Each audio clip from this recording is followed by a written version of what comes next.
Hey, everybody. Welcome to Jets Talk Now. I'm Paul Fiore. Thanks for tuning in. Please click like and subscribe. We are at 222 subscribers on our way to 300. I appreciate all the support. Quick Jets post-game reaction, 42-10. They lose to the Patriots. I mean, does it matter? I guess it would matter if they would have won because that would really hurt their draft position. But this team this season can't end fast enough, right? They're bad. They've been bad. They're historically bad at this point now because the defense is not an NFL level defense. They're throwing out practice squad players on a regular. Brady Cook is just god awful. But we know what this is about at this point. So you see people online, and even I wrote something and it got reaction, and just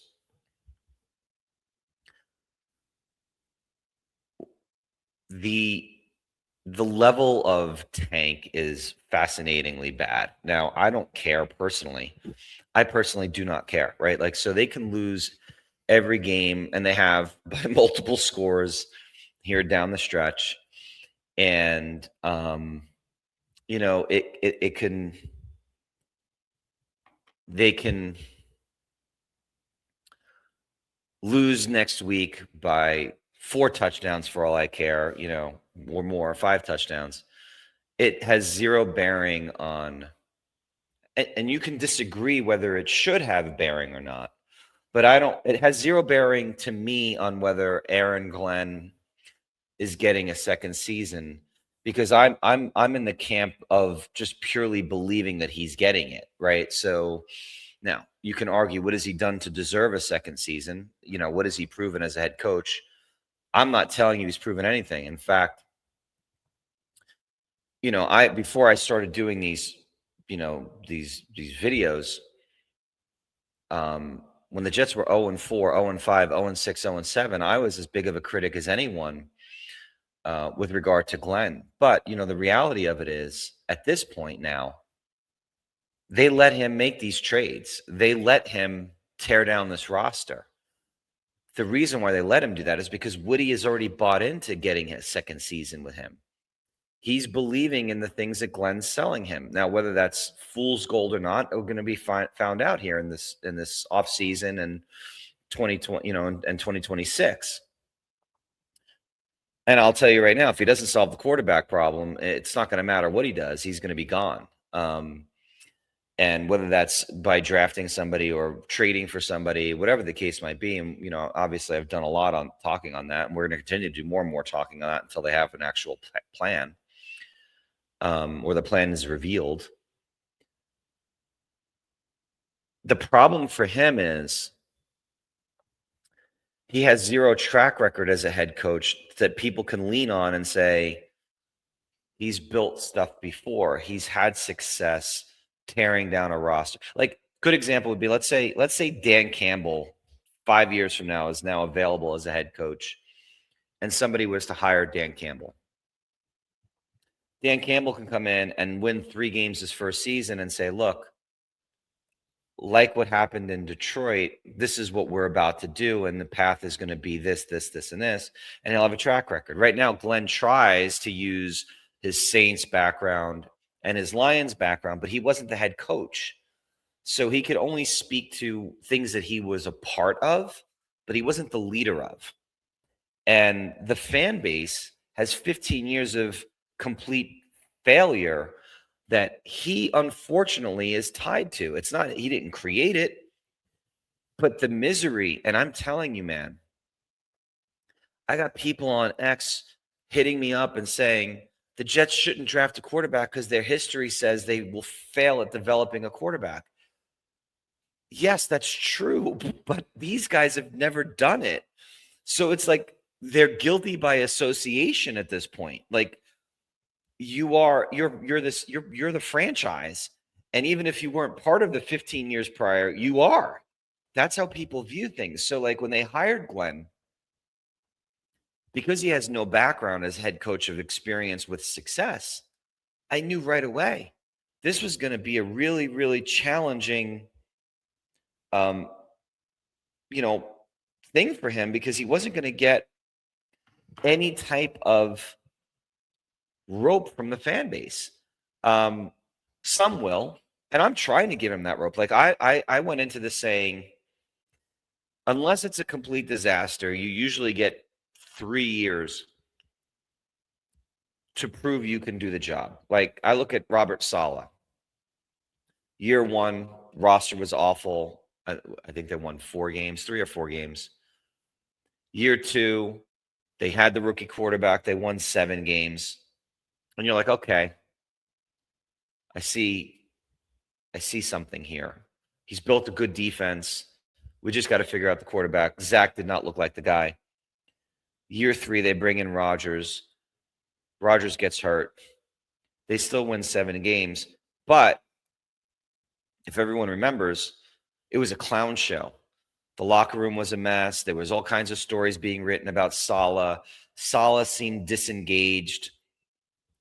I was clamoring at the end of year 3 to get rid of him. And so they waited and they started year 4 with him, and it was a disaster, right? They had a rip. Woody didn't trust him.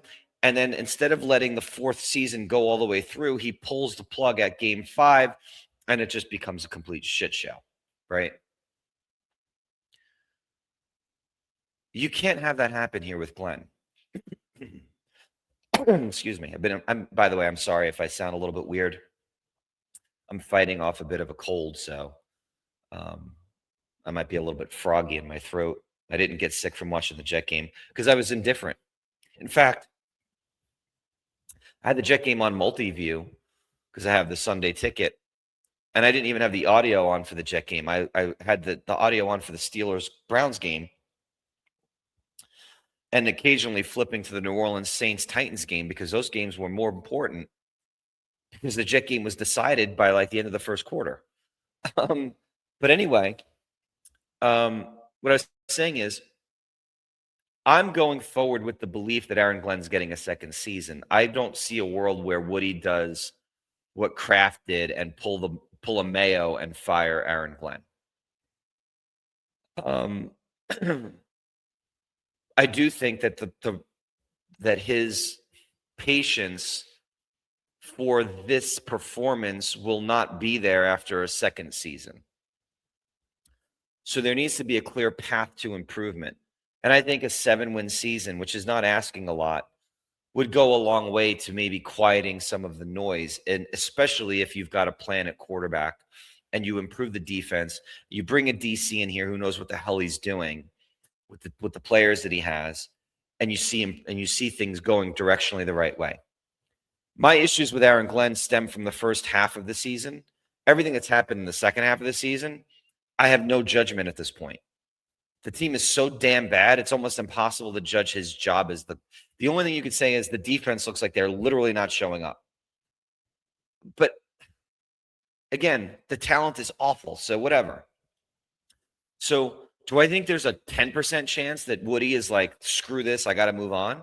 Yeah, I think anytime you go 3-14 and the last 5 games are just blowouts and the team looks like it's quit and your star running back is asked a question in the presser today about playing in a blowout and he goes, no comment. I think there's going to be exit interviews and people are going to be talked to. And if the players trash him and Woody doesn't see through all of it and say, well, I'm going to just put my head down and let it go forward, there's a 10% chance that he could say, I can't do a year 2. I don't expect it. I'm not asking for that to happen. And so I know people come at me when I'm like, I posed the question. It's not a 0% chance he gets fired. And everyone's like, well, we can't keep doing.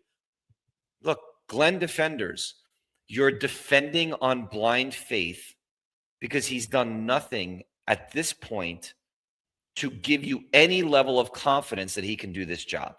There's nothing you can point to. Darren Muji has done more as a GM to this point to make you feel confident he could build a roster. And we could say Glenn signs off on things because we want to. Glenn's not making these trades. He's not acquiring the assets. He's not negotiating the deals. He may say, I'm good with getting rid of Sauce and Quinn, and we have to go rebuild this team. Cool. But the game plans, the coaches that he's hired, aside from Chris Banjo, give me your confidence level in any of the head coaches. I mean, any of the coaching personnel. Are you really confident Tanner Engstrand's a good OC? I'm not ready to fire him because he's got the worst quarterback in the league. But whose fault is that? Glenn wanted Fields. So again, I'm not firing Glenn, but am I sitting here going, I'm confident? No. I will know probably through 8 games of the season next year whether I think I'm all in on Glenn or I'm all out. I'll know. You'll see it. You'll see that if there's progression or not.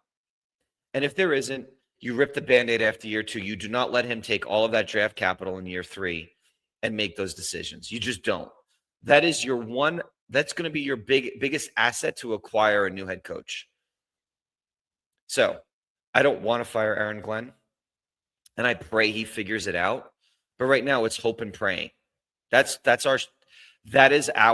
is what I believe about Aaron Glenn today. It's hope and prayer. And we want him to do it because he's a Jet. And I hope to God he's good and makes all of the anti-Glenn people who gave him no chance, no fair shake in the beginning to feel stupid. I hope that that's what happens. But is there a better chance that those guys will be shouting from the mountaintops at the end of year 2 that they knew what they were talking about all along and that Aaron Glenn sucked? Yes, that is a higher probability at this moment than not. Just because of how bad the situation is and how much they need to improve. So does it matter right now? The games don't matter. What matters is what the plan is moving forward so we can get rid of the AG noise that's all over sports radio in New York, sports talk radio, all over national media, all over X.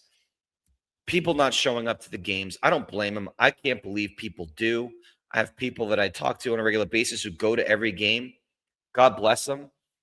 I couldn't even if I wanted to because I don't live in New York anymore. But if I did, I wouldn't be going to these games right now. I couldn't put myself through it. But you know what? The only way the noise dies down, you go into the offseason. Wherever they finish with the draft capital is where they finish. Now, as of this moment, I'm recording this pod. It's 6:30-ish, 6:30-ish East Coast time. The Raider-Giant game is 27-10 Giants. The Eagles are beating up on the Bills 13-zip late in the third quarter. It looks more and more likely if we give a Tankathon update right now. I'll share my screen with you guys so you can see this. Let's see. There we go. The Jets are currently 3rd. Giants are going to move to 2. Raiders are going to be 1. Strength of schedule is the problem for the Jets right now. I am struggling with figuring out a way, and we could do this really quick, but like if we look at it right now, Giants are going to win this game. Philly wins this game. Okay? Your draft order is now Raiders 1, Giants 2, Jets 3. Strength of schedule. I mean, the Jets and Raiders are close, right? So you go, oh, okay, that's interesting. But let's play this out.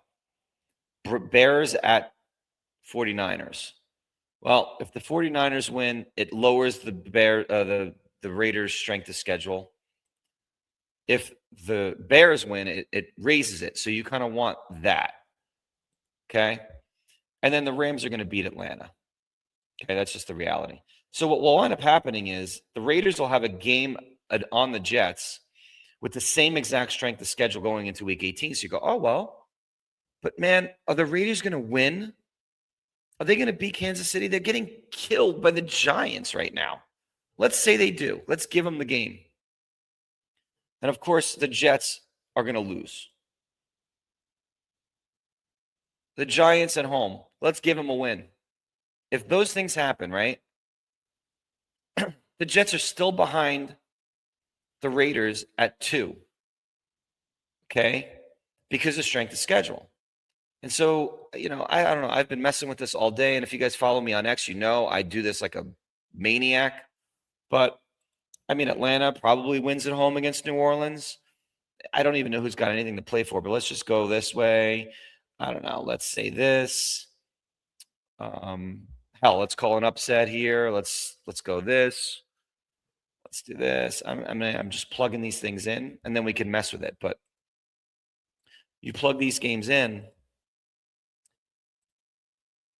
I don't know. Raiders finish at 1, Jets finish at 2 in that scenario. Is there any way for this to change? Let's see. Does Carolina, Tampa Bay change anything? Nope. So that game doesn't mean anything. Seattle, San Francisco, nothing. Baltimore, Pittsburgh, nothing. Washington, Philly, nothing. Miami and New England, it increases the difference between the two, so you need New England to win that game. Green Bay, Minnesota, nothing.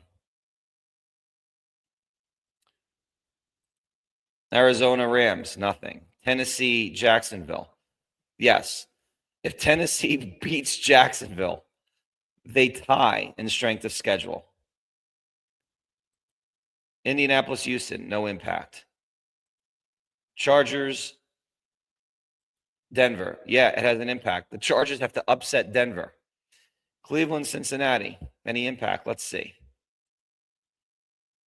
Yes. If Cleveland beats, here's how the Jets get number 1. We found it. We found it, everybody. This is what has to happen. Buffalo has to beat the Jets. Let's see if any of these games matter, if like that happens. Yeah, that actually matters. Chicago has to win at home against Detroit. The Browns have to beat the Bengals. Yep. The Chargers have to beat Denver.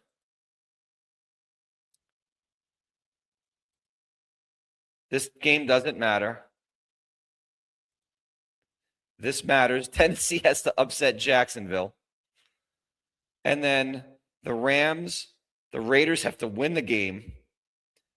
This game doesn't matter. This game doesn't matter. The Giants have to beat Dallas. And then these games don't matter. That's the way the Jets get to number 1. So what does that mean? They're going to finish at 2 or 3. Just be prepared for it. So what does that ultimately mean? It depends. What do we believe? What do we believe the Raiders think of Mendoza or Moore? And if the Jets finish 3rd and the Giants finish 2nd, what if the Raiders are like, yeah, we love Moore, and then somebody wants to move to 2 to get Mendoza, and it leaves the Jets at 3 with nobody? So not ideal. At the very least, you want them to finish 2. The best way that happens, the Giants have to win both games this week and next. And maybe they will. But man, the Raiders, they are tanking. So Jets get killed 42-10. There's no analysis of this game. Brady Cook sucks. Breece Hall rushed for 1,000 yards for the first time in his career. Will he come back next year? I don't know. The passive-aggressive comments don't bode well. The whole no comment thing today is a little bit weird. But hey, the Jets moved up to 3. We're going to have to just wait and see what the plan is in the offseason. That's it. I do not in any way believe they're going to move on from Glenn. It doesn't mean I'm good with it or bad with it. I'm indifferent. I just believe if you're giving him a second year, it has to go all the way through. And at the end of the second season, if it's not been improved, rip the Band-Aid, give a new head coach, maybe a new GM, an opportunity to use those 3 first-round picks in 2027 if you need to. My hope is that Glenn figures it out, that we can sit here next year at this time saying, hey, It's not a playoff team, but it's a 7-win team. They're better. I'm okay with it. You hope for that. Am I optimistic? No. I'm hoping. I like Aaron Glenn. He's a good Jet. Team sucks. The season sucked.